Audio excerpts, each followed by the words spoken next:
سیدنا مقداد بن اسود رضی اللہ عنہ سے مروی ہے، وہ کہتے ہیں کہ رسول اللہ صلی اللہ علیہ وسلم نے فرمایا، روئے زمین پر اینٹوں والا گھر بچے گا نہ خیمے والا، مگر اللہ تعالیٰ اس میں کلمہ اسلام کو داخل کر دیں گے۔ یہ عزت والے کی عزت کے ساتھ ہوگا یا ذلت والے کی ذلت کے ساتھ ہوگا۔ اس کی تفصیل یہ ہے کہ اللہ تعالیٰ بعض لوگوں کو اس طرح عزت دے گا کہ ان کو اہل اسلام بنا دے گا، اور بعض لوگوں کو اس طرح ذلیل کرے گا کہ وہ بھی بالآخر اس کے مطیع ہو جائیں گے۔ حدیث نمبر 106 مسند احمد۔ سیدنا عروہ رضی اللہ عنہ سے مروی ہے، وہ کہتے ہیں ہم نبی کریم صلی اللہ علیہ وسلم کا انتظار کر رہے تھے۔ جب آپ صلی اللہ علیہ وسلم تشریف لائے تو آپ نے بالوں میں کنگھی کی ہوئی تھی اور وضو یا غسل کی وجہ سے سر سے پانی کے قطرے ٹپک رہے تھے۔ آپ صلی اللہ علیہ وسلم نے نماز پڑھائی۔ جب نماز سے فارغ ہوئے تو لوگ آپ سے سوال کرنے لگے کہ اے اللہ کے رسول، کیا اس طرح کرنے میں ہم پر کوئی حرج ہے؟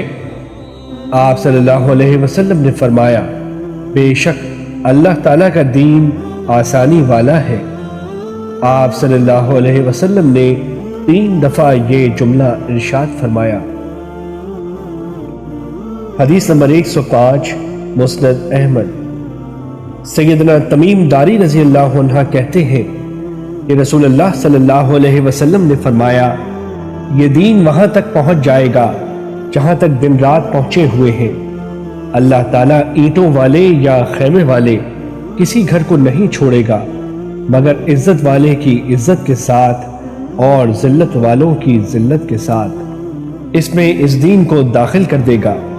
عزت اس طرح کہ اللہ تعالیٰ ان کے ذریعے اسلام کو غلبہ اور عزت عطا کرے گا، اور ذلت اس طرح کہ اللہ تعالیٰ کفر کو ذلیل کر دے گا۔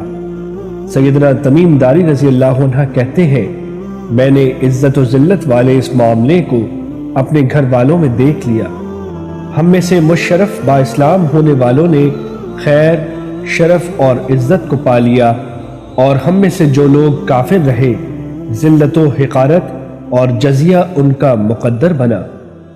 حدیث نمبر 107 مسند احمد۔